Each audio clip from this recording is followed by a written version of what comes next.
You're a special girl, Sarah. I am. Mm-hmm.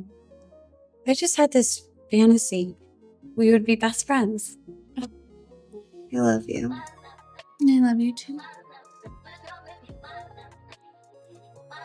You're beautiful. You're smart. You're perfect.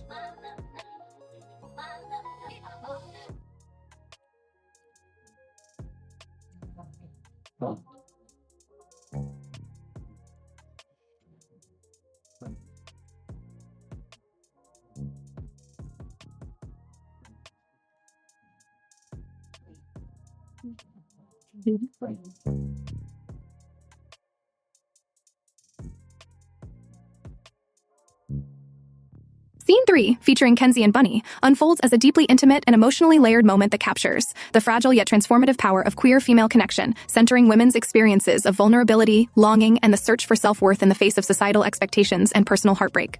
The scene opens with Kenzie quietly looking at photographs of happier times with Bunny's father, an act that is at once nostalgic and painful, signaling a complex interplay between memory, loss, and reflection on her own perceived failings.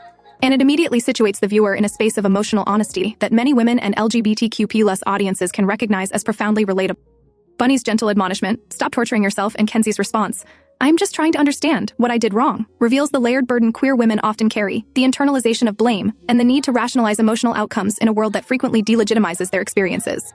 Kenzie acknowledges the difficult dynamics of having loved someone entwined in the patriarchal structure of family. "He's been my dad for 20 years and he's always been like this." A line that resonates with queer viewers who understand the ways parental or paternal authority can complicate women's pursuit of authentic emotional and romantic life, and underscores the social pressures that often force women to police their own desires and choices. Bunny's quiet reassurance that Kenzie's choice to stay and live with her is meaningful, paired with her assertion, "We're going to get through this," conveys the tenderness and safety that queer women often seek in their intimate bonds, highlighting how trust, consistency, and emotional presence are central to the formation of queer relational authenticity, particularly when external structures, such as family disapproval or societal norms, threaten to destabilize these bonds.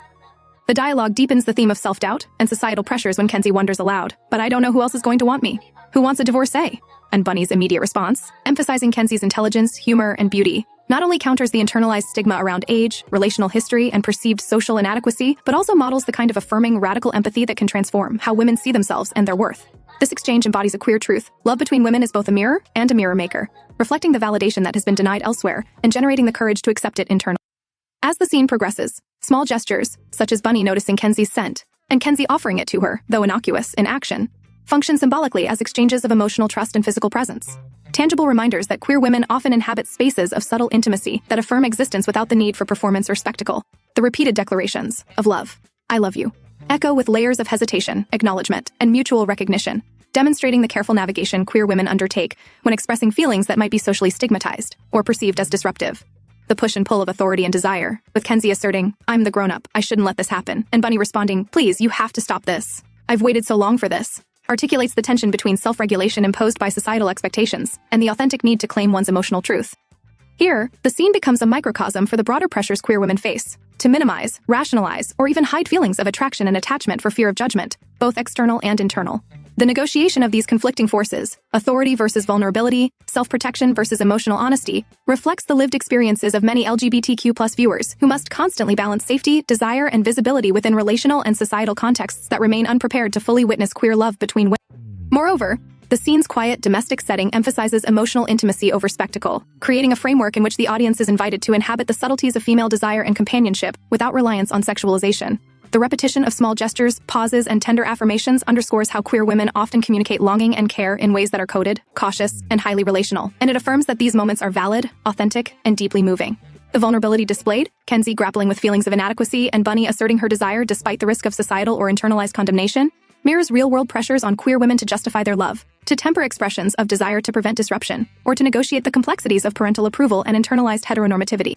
References to past relationships and the shadows of patriarchal authority, as in Kenzie reflecting on her ex-partner's father, highlight how emotional histories are inseparable from social structures that govern who is allowed to love, in what ways, and with what visibility.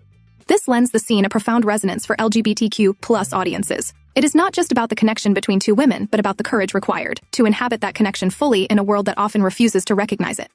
The interplay between self-doubt, longing, and emotional courage also resonates with women in general, who can recognize the universality of negotiating affection and validation in relationships, whether familial, platonic, or romantic. Bunny's role as an affirming presence, steadfast, observant, and empathetic, contrasts with Kenzie's self-critique and societal anxiety, creating a dynamic that illustrates how queer love often requires mutual courage and trust to counteract internalized shame and external judgment. The scene challenges societal discomfort with women expressing love for each other by showing that these emotional dynamics are no different from any other human desire for connection, trust, and recognition, yet they are complicated by systemic invisibility and stigma that queer women must navigate. The hesitation, the reassurance, the repetition of "I love you," and the careful negotiation of consent and desire all work together to humanize queer female intimacy in ways that transcend stereotype, voyeurism, or fantasy, emphasizing the profound relatable truth of the characters' emotional landscapes.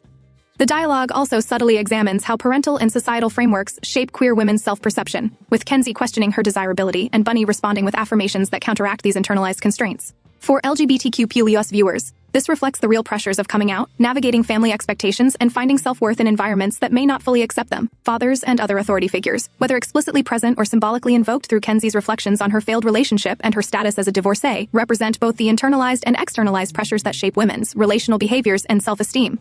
Fathers, like society at large, may oscillate between love and apprehension regarding a daughter's queer identity, desiring their happiness yet fearing the social implications or misunderstanding of her choices. This dynamic captures why queer women often feel compelled to hide or justify their feelings, and underscores the radical significance of Bunny's unreserved support. It is an act of counter-narrative, a reclaiming of emotional space that society frequently denies.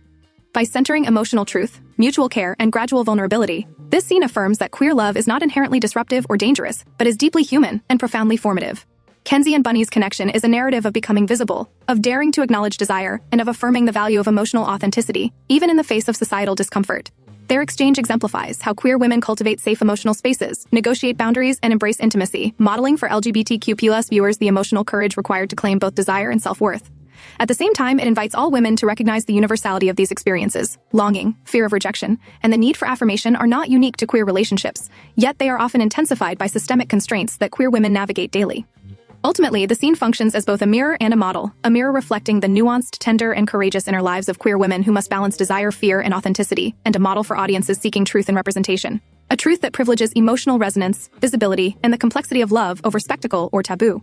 By weaving together self-doubt, affirmation, intimacy, and societal pressures, this scene illuminates the pathways through which queer women claim emotional space, and it situates the act of loving and being loved as both ordinary and radical.